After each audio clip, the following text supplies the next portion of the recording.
Hey everybody, welcome back to Video Game So Tirkin, somehow the entirety of the month of November is basically gone, and we're rolling right into the Christmas holiday season. That means the turkey's been completely eaten. If there is still some left over, it's probably getting bad and I would throw it away, not actually bite into it.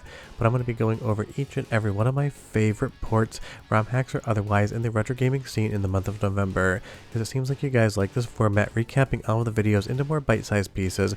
And again, if you want to watch the full format videos, they will be in my playlist. Before I get too far involved though, do me a huge favor down below, hit like and subscribe and ring that notification bell, definitely helps us out.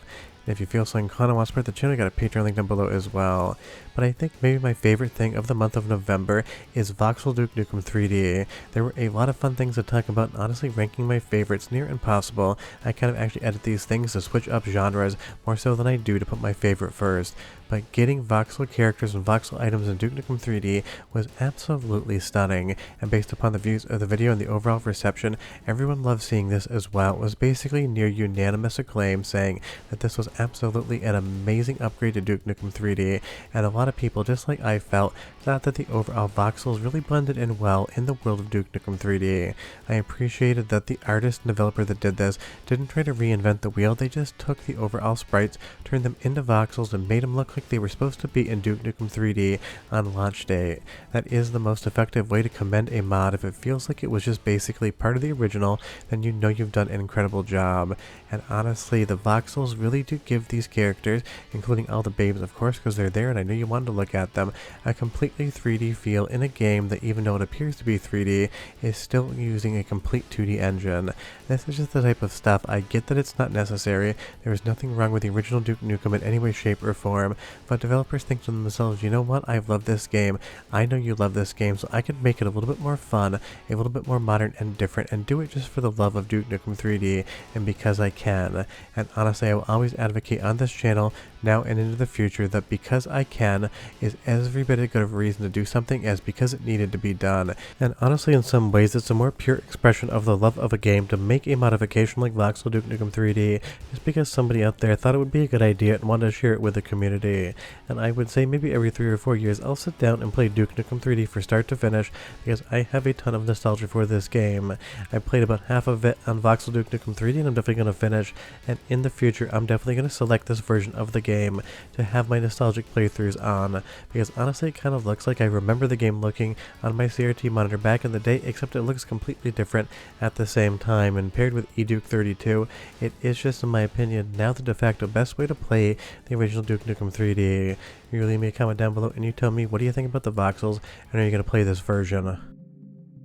Now, in the most exciting news of the month, and the one that I love to see the most, even if it isn't as complete of a game as Voxel Duke Nukem 3D, is Super Mario 64 is started the port process over to PlayStation 1, and I had a metric crap ton, like a truckload of comments calling this thing Super Mario 32, so that is what I will call it in the future as well.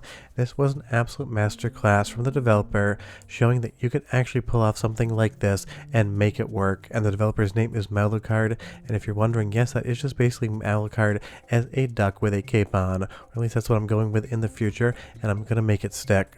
Now, obviously, the Super Mario 32 port here is not complete in any way, shape, or form. It has a lot of issues, but the logic is there, the physics are there, and obviously the performance can get there.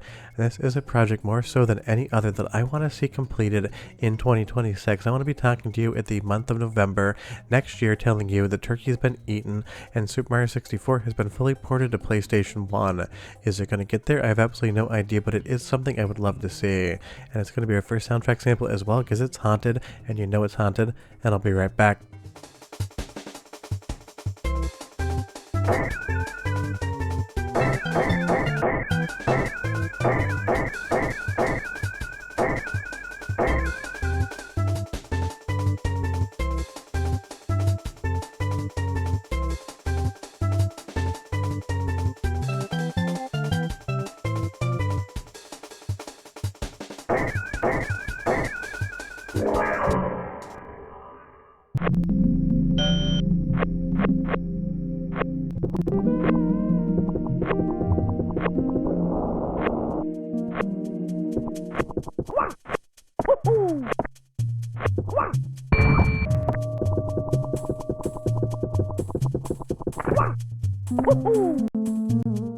I mean, it's the complete creepypasta Mario 64 on PlayStation 1 you always wanted, except it isn't a creepypasta whatsoever. It's not a haunted game, it is just an incomplete port. But Mario here is going to ascend to a higher plane, and we're going to move over to our next bit of news from the month of November. And honestly, I generally am not the person making the news, I am the person reporting on it, but Dutch Console Freak and myself got Battle Trist running on the Panasonic FC35, which is widely considered to be the home console hardware for the 3DO M2, a console that never actually came out. Dutch Console Freak did all of the coding on this one, and I basically am the repository of needless knowledge on how the 3DO M2 works, both on the arcade side of things as well as on the home hardware, all of the reverse engineering of the security protocols, how all of the chips talk to each other to actually approve a game to run, and how that can be checked out and basically bypassed on the home hardware. But I don't want you guys to think I did the coding on this. If I did, it would have taken 12 years and it probably would have ran like crap. But this is definitely going to be a goal in the future of mine, as well as Dutch Console Freak. We want to make sure that all 5 games from the Konami 3DO M2 arcade board are playable on quote-unquote home hardware. And then from there, I'm still looking to work with a developer on the FPGA side of things that wants to undertake a challenge and get something like a 3DO M2 core made. Because I have all the hardware, I have all the documents, all of the software development kits and source code to basically explain exactly how the 3DO M2 works on the hardware side of things. And my goal is to be able to let people play it in an FPGA core one day. Could that be next year? Probably not. Could it be 2027? I honestly have no idea. If I had the ability to write the code in Verilog or VHDL, I would start it myself. My coding skills are absolute dumpster fire bad. But the music's great at least, and it's our second soundtrack sample, and I'll be right back. Round 1. Ready, go!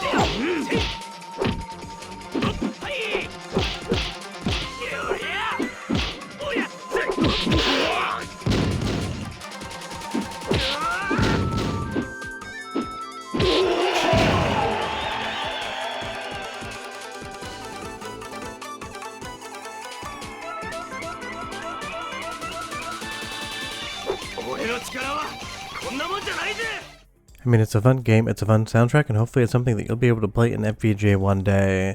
Now switching gears completely, this is the Sega Saturn version of Castlevania, Symphony of the Night, and it had a new version released in the early month of November. It basically took everything about the Ultimate version on Saturn, except it got rid of the PlayStation Portable voice acting and moved back to the original PlayStation 1 voice acting. Because when I talked about this release last year, everyone fell in love with it, they thought it was great. The only thing that most people weren't fans of, that it went with the script and the voice acting from the PlayStation Portable version of the game versus the PlayStation 1, because honestly the script and the voice acting in the PSP version is effective at what it's trying to do, it just isn't the same vibe as you would get on PlayStation 1, and if that's where you first played the game, a lot of the lines are absolutely iconic, a miserable little pile of secrets to something that people quote on my channel in the comments basically weekly, and that is all back. And if for some reason you have not yet played the Sega Saturn version of Symphony of the Night, and it is called Nocturne in the Moonlight, just if you are curious, it might not be as fast as the PlayStation 1 original, and it might change up some of the aspect ratio in the graphics, but getting more areas of the castle, getting a full Maria mode, getting new weapons and familiars, and even new tracks on the actual soundtrack is worth the price of admission alone. And we are getting towards the holiday break, so if you want to play a game, spend 15-20 hours with it, something maybe you haven't played before, then Nocturne in the Moonlight or Symphony of the Night, the Ultimate version on Saturn with the PlayStation 1 voice acting and script is an amazing way to spend your holiday season. Leave me a comment down below and you tell me, have you played this version of the game yet, and what do you think? Because I would be really curious. I get the Saturn version gets a bad reputation, but this fixes up so much of that. Now moving over to Final Fight MD, I previewed this as well on a near complete version of the game, and it's definitely something that hopefully will be done by the time that the presents are under the Christmas tree. We're all opening them up on December 25th. And if you don't celebrate Christmas, hopefully it's just out by December 25th when you're doing whatever it is you do that day. And this is just a spectacular new version of something like Final Fight. It is better than Final Fight CD, and it gets incredibly close to being the actual arcade PCB quality out there. Now of course the arcade original is always going to be the best because the Capcom CPS has a lot more power than the Sega Genesis or Mega Drive does, but this is a masterclass in showing that there's a lot more horsepower out there than you would think as far as the Genesis is concerned, compared to something like the Capcom play system. And games like this are just absolutely iconic. Mike Hagar is still probably one of my favorite characters in all of video game from any company in any generation, and seeing it run this well, it's just absolutely a sight to behold, and it makes me really optimistic to see what else is going to come over to the Sega Genesis in 2026, because developers have proven that they can absolutely get stuff out of this aging hardware that would have been considered absolutely impossible back in the day. That's what happens when you have decades of advancements and new software development kit tools. You can get graphics, visuals, and performance out of the Sega Genesis that you never could back in the 90s. And when I say this is now my favorite version of the game to play, maybe even more so than the arcade original, I just absolutely mean it. Let's go into our next soundtrack sample, 45 seconds of Final Fight MD, because the music is that good, and I'll be right back.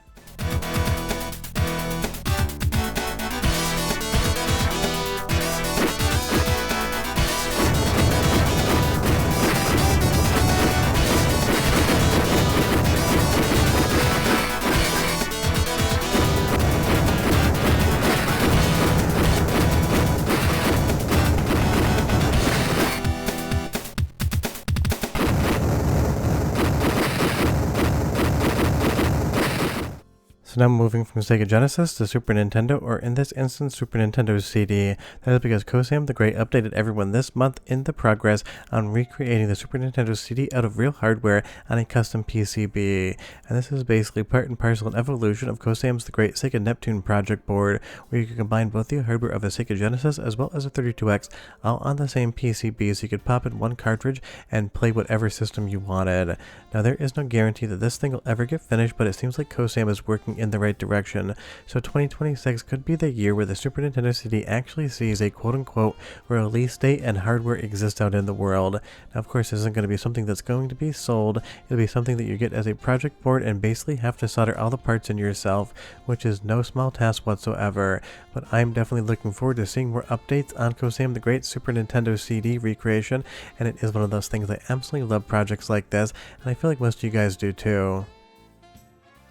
Now from one Nintendo platform to the other, Pokemon Lazarus released for the Game Boy Advance, and it takes the Game Boy Advance hardware and the overall graphical aesthetic of a Game Boy Color game and marries them together in an absolutely amazing new Pokemon game.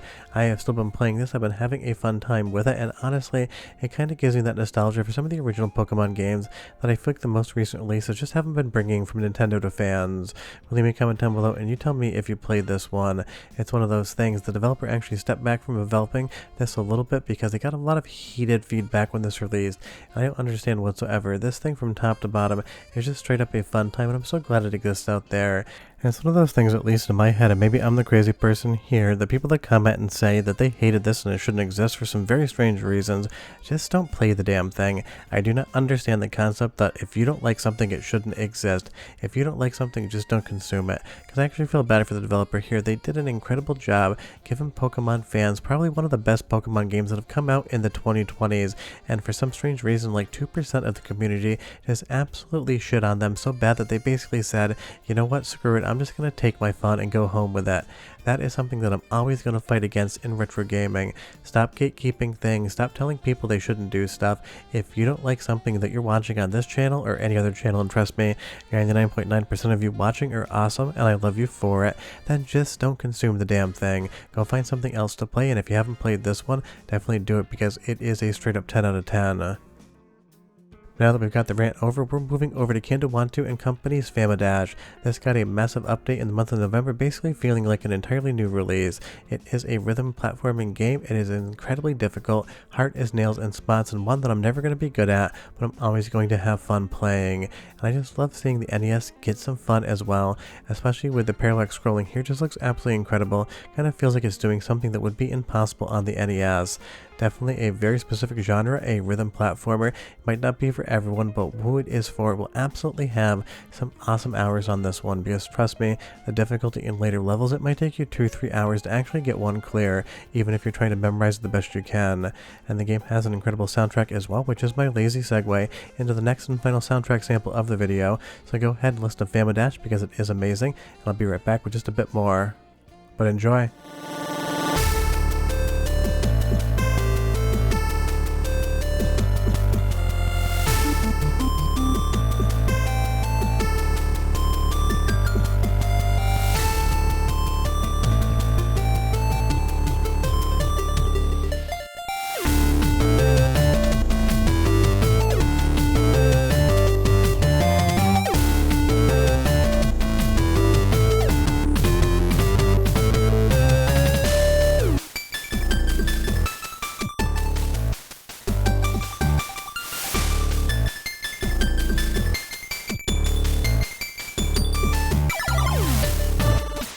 Just absolutely incredible music. And speaking of incredible music, Tuesday morning I talked about Rumble Mince's port of Castlevania 2 Simon's Quest from the NES to the Super Nintendo.